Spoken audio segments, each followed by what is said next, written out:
A news just coming in an apparent move to match its arch-rival India, Pakistan will create a new force in the military to supervise missile combat capabilities in a conventional conflict. Now, the Prime Minister Shehbaz Sharif announced the creation of the Army Rocket Force on Wednesday at a ceremony which was held in Islamabad to commemorate the worst conflict in decades with India in May. The Pakistan Prime Minister has said that the new force will be equipped with modern technology. He did not give any further details, but according to reports, the force will have its own command in the military, which will be dedicated to handling and the deployment of missiles in any event of conventional war. For viewers who are just joining us, this is the latest we're getting. In an apparent move to match its arch-rival India, Pakistan will create a new force in the military to supervise missile combat capabilities in a conventional conflict. Now, the Prime Minister, Shehbaz Sharif, has announced the creation of the Army Rocket Force on Wednesday at a ceremony held in Islamabad to commemorate the worst conflict in decades with India in May. The Pakistan Prime Minister has said that the new force will be equipped with modern technology. Although he did not give any further details, but according to reports, the force will have its own command in the military, which will be dedicated to handling and the deployment of missiles in any event of the conventional war.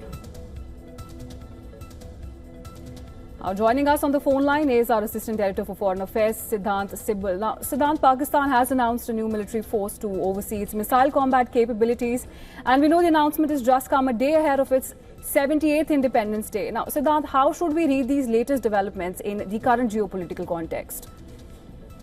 Well, such kind of developments impact the stability of the region. We know Pakistan has been involved in destabilizing the region for a long time, and we saw the terror attacks in India, whether it's the Pahalgam terror attack, Pulwama terror attack.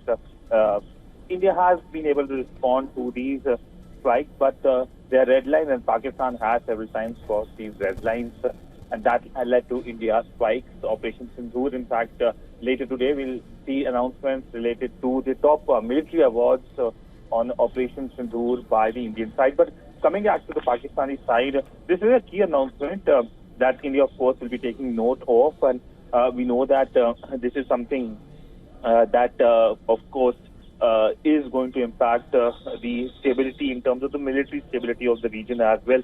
Pakistani Field Marshal earlier this month made a lot of negative comments, especially related to the nuclear threat as well from US, from the territory of a third country.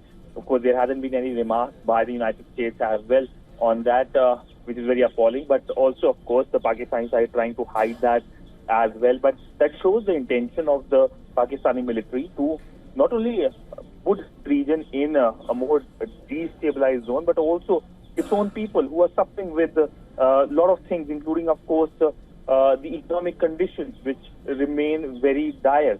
So this is something that is going to impact the people of Pakistan itself. In fact, we know that during Operation Sindoor, Pakistan tried to attack India in a major way, but that was spotted by India, as the Indian NSA said that not a window pane was broken, and we also know that there is no evidence of Pakistan involved in any damage, unlike the Indian side, who was able to inflict heavy damage on Pakistani air bases, including, of course, some of the air bases who remain in terms of no use. There have been regular NOTAMs that has been issued as well. So when it comes to Pakistani military trying to destabilize the region, that, of course, the intent is clear from the words and from the announcements that have been made, including by the de facto leader of Pakistan, that is Field Marshal Asif Munir, in terms of the nuclear threat, but also in terms of where the direction the country is going.